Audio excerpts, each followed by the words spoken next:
Finally दोस्तों 23 नवंबर 2024 को election commission ने झारखंड विधानसभा इलेक्शन 2024 का रिजल्ट सुनाया, जिसमें क्लियर सीट जेएमएम को गई, जिसमें हेमंत सोरेन अपनी टीम को लीड कर रहे थे। इस बार इस झारखंड पॉलिटिक्स में बड़ा ट्विस्ट देखने को मिला है। 24 एनडीए गठबंधन के लोगों ने जीत हासिल की है। एक तरफ की पार्टी के अलायंसेस थे एनडीए और दूसरी तरफ इंडिया, जिसमें लीड कर रहे थे हेमंत सोरेन और राहुल गांधी, और दूसरी तरफ हमारे माननीय प्रधानमंत्री नरेंद्र मोदी जी और उनकी पार्टीज लीड कर रही थी। जहां एक तरफ महाराष्ट्र में इलेक्शन हुई, उसी प्रकार इस बार के झारखंड 2024 इलेक्शन में बहुत बड़ी डिमांड थी। तो इस दोनों पार्टीज की तरफ से पूरी तरीके से कोशिश करी गई। हर लोगों ने अपना अपना खूब ओपिनियन और डिमांड डाला, जिससे कि वोट सेपरेट करा जाए। हमारे अल्पसंख्यक सबको जोड़ करके लेने का काम करता है। हम किसी को तोड़ने का काम नहीं करते हैं। हम किसी को धर्म के नाम पे, जाति के नाम पे बांटने का काम नहीं करते हैं। सबकी पुकार को याद रखना है। जेएमएम, कांग्रेस, आरजेडी ने झारखंड की अस्मिता को संकट में डाल दिया है। ये इलेक्शन दोस्तों दो फेज में हेल्ड करी गई थी, एक 13 नवंबर और एक 20 नवंबर, एंड ऑलमोस्ट टोटल वोटर्स के टर्नआउट थे 67% और 68% के आसपास।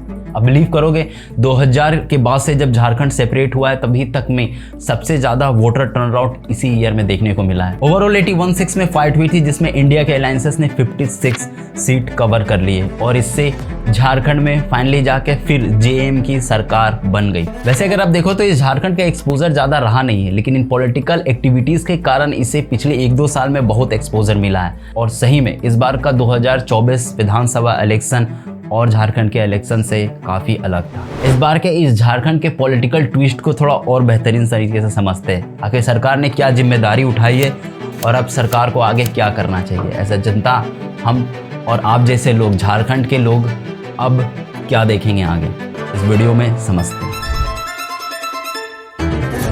वैसे तो आम देखो इंडिया में भी कई सारे इलेक्शंस में हर एक पॉलिटिकल पार्टी एक दूसरे के ऊपर में एलिगेशंस और इसके काम धंधा के ऊपर में गलत साबित करने में लगी हुई रहती है। वैसे ही इस बार के झारखंड इलेक्शन में पहले के कंपैरिजन में इस बार कुछ ज़्यादा पॉइंट आया। हालात कुछ ऐसी थी कि 31 जनवरी के बाद से मुख्यमंत्री हेमंत सोरेन अपने पोस्ट पे थे नहीं। एक्चुअली ईडी का केस था और इसके बाद इनका पोस्ट चंपई सोरेन संभाल रहे थे। ये एक टेम्प्रोरी गवर्नमेंट थी यहाँ की, जो झारखंड स्टेट को संभाल रही थी। इसका ओपोजिशन की तरफ से एक अच्छा ऑप्शन था, लेकिन जब रिलीफ में हेमंत सोरेन को छोड़ा गया, इसके बाद इसमें एक नए मेंबर उभर के आई। इस जेएम पार्टी की तरफ से हेमंत सोरेन की वाइफ कल्पना सोरेन इस पॉलिटिकल पार्टी में इन्वॉल्व होती है। एक मेजर पर्सन बन के निकलती है जेएमएम की तरफ से, जिसने अकेले इस काम का पूरा ठेका ले लिया।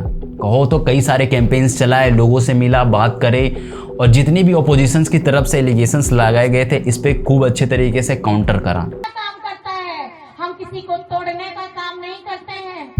हम किसी को धर्म के नाम पे, जाति के नाम पे बांटने का काम नहीं करते हैं। पूरे पॉलिटिकल कैंपेन में मेनली 2 लोगों के ऊपर में ही बात करी गई, एक एसटी कम्युनिटी और मुसलमान कम्युनिटी, जो हमारे पूरे झारखंड के 39% एसटी कम्युनिटी कवर कर रहती है और बाकी रिमेनिंग मुसलमान कम्युनिटीज़ है। एक ओवरऑल 41% का वोट शेयर रहता है इन दोनों कम्युनिटीज़ को मिलाकर। जहाँ पे ओपोजिशन पार्टीज़ की तरफ से illegal migrant, mini Bangladesh, land divergence के ऊपर में बात हो रही थी। यहाँ पे कल्पना सोरेन की तरफ से लोगों को 2500 रुपये उसकी सरकारी योजना के तहत बढ़ा दिए गए। लोगों की नौकरी करने का वादा किया गया और इवन आने वाले टाइम पे इस पे और भी सुधार करा जाएगा, इससे बात करी गई। हालांकि अगर वैसे देखो तो इस पॉलिटिकल कैंपेन के टाइम में बातें बढ़ा चढ़ाकर बोल देना बड़ी आम सी हो गई है। कोई भी काम हो उसे ओवर एक्साइट करके इन्फ्लुएंस करने का बड़ी सिंपल और परफेक्ट तरीका होता है। फाइनली एक बहुत बड़ा शेयर इंडिया अलायंसेस लेकर चली गई और इस पूरे ग्रुप में जेएम की सरकार फिर से बनी, जिसमें कि कल्पना सोरेन एक टीम लीडर बन के निकली और ये एक बहुत बड़ा पब्लिक फिगर रहा था झारखंड के लिए। हालांकि अगर आप थोड़ा सा पास्ट में जाके झारखंड के पार्टीज की पॉलिटिकल पोजीशन देखो तो 2024 में फिर हेमंत सोरेन ही रहे। तो एक सरकार पिछले पास्ट टाइम से अच्छा प्रेजेंस बना के रखी हुई है कि झारखंड की इस इलेक्शंस में फाइनली झारखंड के कोई वुमेन इन टॉप पोजीशंस पे आके अपने आप को रखा है। नहीं तो आप देखो तो 2000 के बाद से जब से झारखंड सेपरेट हुआ है, खासी कोई वुमेन का इन्वॉल्वमेंट रहा है पॉलिटिक्स में, लेकिन इस बार के इलेक्शन में कल्पना सोरेन आने से एटलीस्ट वुमेन एम्पावरमेंट के ऊपर में बहुत अच्छा असर पड़ेगा। अब वो लोग थोड़ा सा पॉलिटिक्स में इवॉल्व होना शुरू होंगे। वैसे देखिए, माननीय कल्पना सोरेन जी, हमारा झारखंड पहले से कई ज़्यादा कॉन्फ्लिक्ट में अभी भी फंसा हुआ है।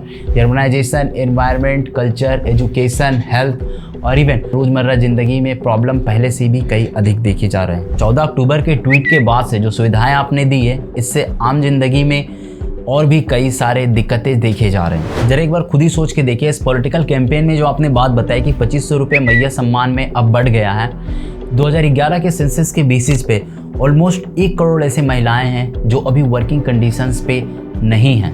ये 2011 का सेंसस मैं बता रहा हूँ। इवन किसी ने इस ट्वीट में बहुत क्लियरली अच्छे से कैलकुलेट करा कि अगर हम इसका अमाउंट आधा भी कर दें, कंसीडर करें कि 50% वुमेन से जो काम अभी नहीं कर रही हैं, आप उन्हें सुविधा पहुँचाएंगे। 2500 रुपये में हम लोग 50 लाख वुमेन को बांटेंगे तो कितना अमाउंट होगा? ये नंबर काउंट नहीं होगा। आखिर इतना पैसा आएगा कहाँ से? वैसे लोग यूं ही ट्वीट्स पे ये बात कह रहे हैं कि जो ऑलरेडी 25,000 रुपये की सैलरी पे काम कर सकती है, वो 1-2 हज़ार रुपये पेंशन्स लेके करेंगे क्या? ये उम्र नहीं है उनके पेंशन्स लेने का। अब यहाँ के स्टूडेंट आपसे उम्मीद करते हैं कि जल्दी जीपीएससी और जेएससी, एसएससी, सीजीएल्स के रिजल्ट लाने की कोशिश करें। वैसे तो एक सर्वे भी करी गई थी ज्ञान विज्ञान ज्योति योजना झारखंड के तहत।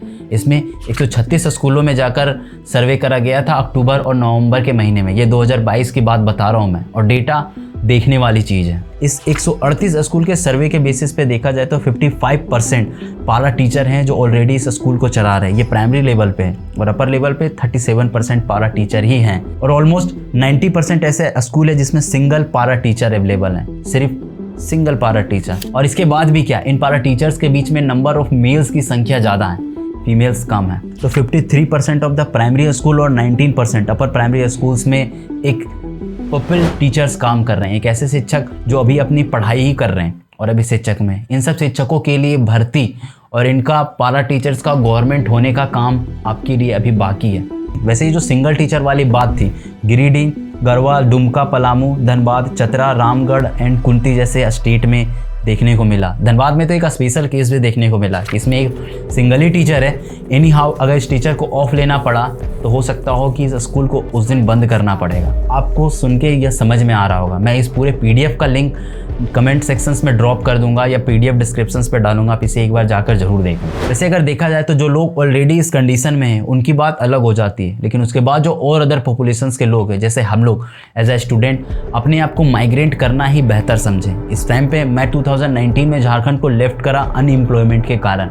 अब बिलीव नहीं करेंगे, इस कंडीशन में झारखंड में बहुत बड़े नंबर्स पे लोग माइग्रेट हो चुके हैं। और भी स्टेट में जैसे दिल्ली, मुंबई, हैदराबाद, पुणे जैसे में, यहाँ पे जाके एक बहुत बड़ा लेबर मार्केट डिमांड को कंप्लीट कर रहे हैं अपने अनएजुकेशन और अननेसेसरी इकोनॉमिकल कंडीशंस के कारण। कि अर्बन एरियाज़ में जो गवर्नमेंट स्कूल्स है, इसमें पहले के कंपैरिजन में बहुत सुधार करे गए हैं। बच्चों की शिक्षा, स्वास्थ्य, कपड़े, हमने खुद अपने रियल लाइफ में देखा है कि ये बेहतर हुआ है। लेकिन बात आ जाओ रूरल एरिया में ट्राइबल कम्युनिटीज़ में अपने कल्चर, सोशल और इकोनॉमिकल स्टेटस के कारण वो एजुकेशंस तक पहुंच ही नहीं पा रहा है। इवन उनका लैंग्वेज भी एक बहुत बड़ा प्रॉब्लम है, स्पेसिफिकली झारखंड स्टेट के अंदर में। एक ऐसा टीचर जो उस लैंग्वेज को बहुत प्रेफरली समझ सके, जिससे कि वो बच्चे अपने आप को काफ़ी डिफरेंट ना समझे।